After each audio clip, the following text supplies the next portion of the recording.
So one of the big headlines this week, the government releasing a batch of documents seized in the raid that killed Osama bin Laden. Just over 100 documents declassified from the trove collected at bin Laden's Pakistan compound after he was killed. These are just a few pieces of possibly more than 1 million, according to one report that the intelligence community says it is reviewing or has reviewed. It's all laid out in an article, though, just published in the Weekly Standard that has some new information for us that we wanted to make sure that you knew about, and I'm going to read just a part of this article. While the announcement of the release touted the disclosures as a triumph of transparency, the reality is that the American public today can see only an infinitesimal fraction of the document cache. The same is true for members of Congress, including those on the Intelligence Oversight Committees.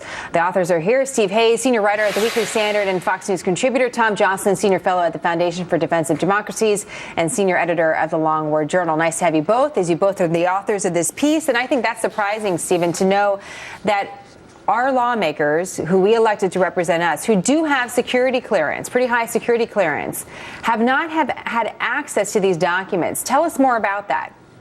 Yeah, I mean, I think it's shocking. And look, in part, I would say some of the lawmakers are to blame. They haven't pushed as hard as I think they should have to have access to all of these documents. And I think they should be pushing now, moving forward, particularly as the debate about what to do with Iran, how to handle the Taliban, how to regard Pakistan. Particularly as those debates continue, there's important information in these documents. If I were a lawmaker, I would certainly want to see all of it. But it is surprising that they haven't had access to it in the past. And part of that is because there was this deep and bitter internecine fight among the intelligence agencies as to who got control of it. And the CIA and the NSA had control of it early, an interagency team that exploited the documents, looked at them for sort of actionable intelligence items. And then the documents really sat untouched. And according to General Michael Flynn, the former head of the Defense Intelligence Agency, they sat untouched for as long as a year. Now, I think if you just isolate that one comment, that is an extraordinary thing to think about. These documents that were so valuable, or could be so valuable in providing intelligence about the enemy we've been fighting for more than a decade, sat untouched for a year. And there are those that disagree with that, as you know, Steve, that say, no, wait a minute, these documents were exploited, and the infighting in the intelligence community is rightfully pointed out. Just to go back to your point quickly, when you say lawmakers should push for this, you say both Republican and Democrats, right? I mean, it's fair and balanced in the fact that both parties haven't aggressively pursued this. Yeah, look, the war on terror isn't and shouldn't be a partisan issue. I mean, I think we want to know what al-Qaeda is up to. We want to know if, as we've certainly been told several times by people familiar with the documents, if al-Qaeda has a strong relationship with Iran, even if it's an on-again, off-again relationship, the possibility of collaboration on attacks or support, safe haven, I think presents a risk to the American people. Democrats and Republicans should want to know about that. Well, and to your point, we have the Iran negotiations coming up. Congress is supposed to vote on that. Authorization for use of military force is something that Congress votes on as well.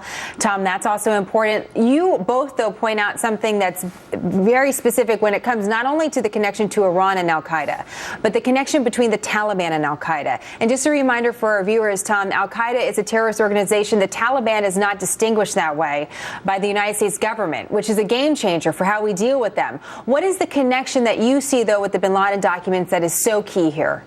Well, that distinction between the Taliban and al-Qaeda, first of all, that the U.S. government tries to make, I think in some ways is disingenuous, because al-Qaeda itself has supported the Taliban's insurgency for about 20 years now inside Afghanistan, and has been deeply integrated in the Taliban's operations in Afghanistan, and is primarily an insurgency organization in South Asia. So this idea, which I think Secretary of State Hillary Clinton and other administration officials try to draw a distinction between the Taliban as an insurgency group and al-Qaeda as a terrorist organization, really shows a lack of understanding of what al-Qaeda is all about. But you say these letters actually show proof of the connection between the two groups. Right. Well, the key here is that the Obama administration, Secretary Clinton, they pushed forward with the negotiations with senior Taliban leaders. Now, this was controversial even within the Obama administration. You had people in the CIA, the Pentagon, the White House, according to Secretary Clinton herself in her book, Hard Choices, says that there were people throughout the administration that objected to these negotiations, didn't think they were going to work. And she pushed forward with them, and what she decided was that basically they finally found a true emissary for Mullah Omar, the head of the Taliban, and his name is Tayyib Ajah. And what they decided is that Ajah was the guy who was going to possibly deliver a deal that would lead the Taliban to disown al-Qaeda. And what we see in the bin Laden files, which is really remarkable, is that throughout this period where the State Department is negotiating with Ajah, they actually, Jah is actually communicating back to senior al-Qaeda leaders, including Osama bin Laden. Go ahead, please finish your thought, Tom. So all I would say there is this is an indication that at a time when the State Department is pushing for the Taliban to disown al-Qaeda, the guy they're talking to is communicating directly with the senior-most al-Qaeda terrorists on the planet. So that goes back to your first point, Steve, about who knew about these letters and the direct evidence of connection between these groups. I mean, did the State Department at this point know about these letters? That's unclear. We don't know that from this latest document release, but I think that goes to the broader question of how these documents were handled.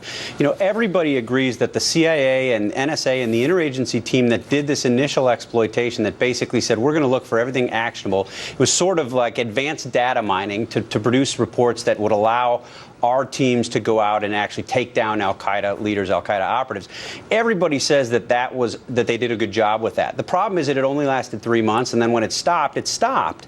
And what didn't happen in any time really in the last 4 years is a broad analysis of al-Qaeda, its network, its alliances, its operations in a systematic and comprehensive way, the kind of examination that could have led us to understand, oh, we maybe ought not be dealing with a Jah, because if we're dealing with him and he's reporting back to Osama bin Laden, that could present a problem with our ability to split the senior Afghan Taliban from al-Qaeda. Well, can you imagine if that's what the American people heard? Yes, we're negotiating with the Taliban, and yes, they actually have communication with Osama bin Laden. You wonder what the public outcry would be then. I have to leave it there, but that's some fascinating work, and I know this article is just out in the Weekly Standard for all to see now. Tom, Steve, have you back on this, of course. Thank you so much. Thanks, Jenna. Thanks, Jenna.